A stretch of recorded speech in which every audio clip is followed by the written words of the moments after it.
Alright, so I'm just in the middle of framing up a bulkhead over some pipe work, and I've noticed I've got potentially a bit of an issue up under here. Now, I'll see if I can get a clear view, but if you see there's a joint in that pipe. It's like a copper sleeve, but it's actually touching on that steel post. Try and get a view up and around here. It's a bit hard to see, which is why I didn't notice it initially. Now, it's probably not going to be a problem because it has been there a long time, but my concern is something called dissimilar metals. And what that means is different metals can actually react with each other when they're touching each other, especially if a bit of moisture gets into the situation. Now, there's not going to be a lot of moisture around here, it's undercover, but you do have the potential for maybe a bit of condensation or something on a cold day to get in there. So let's explain a little bit about dissimilar metals. If you search the phrase dissimilar metals on the internet, you're going to come up with a list of metals similar to this, and the order of these metals is important. When two pieces of metal come into contact with each other, there's a certain amount of electrolysis that occurs between the two, and the further apart those two metals are on this chart, the more severe that electrolysis will be and the more severe the corroding will be.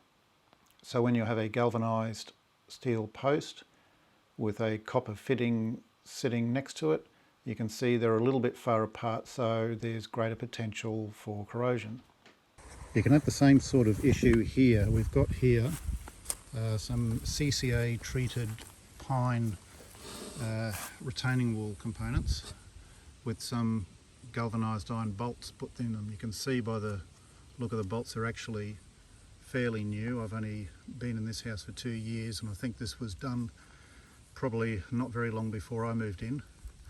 But if we go over and have a look at these bolts where I had to pull them out for something, even though they're still fairly new bolts, you can see they've already started to corrode. The reason for that is when you're looking at CCA treated timber, one of those C's stands for copper.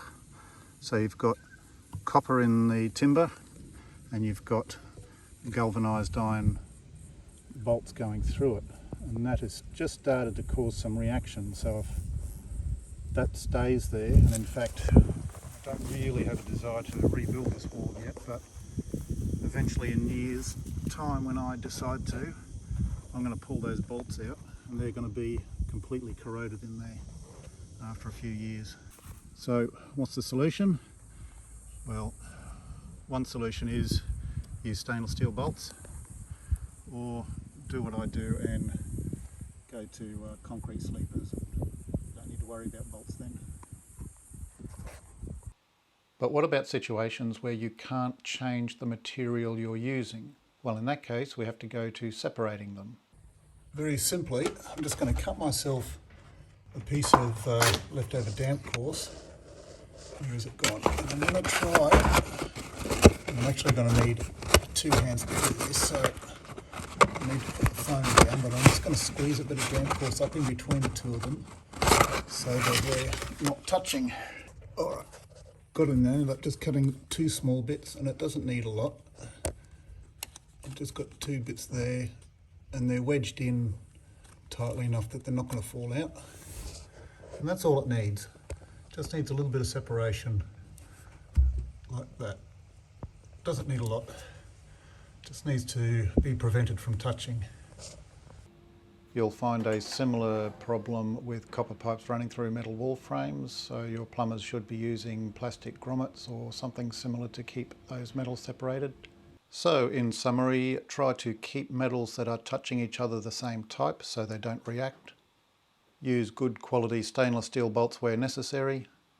Make sure flashings are the correct type to go with the roofing materials. And where dissimilar metals are unavoidable, keep them separated. Thank you and good luck.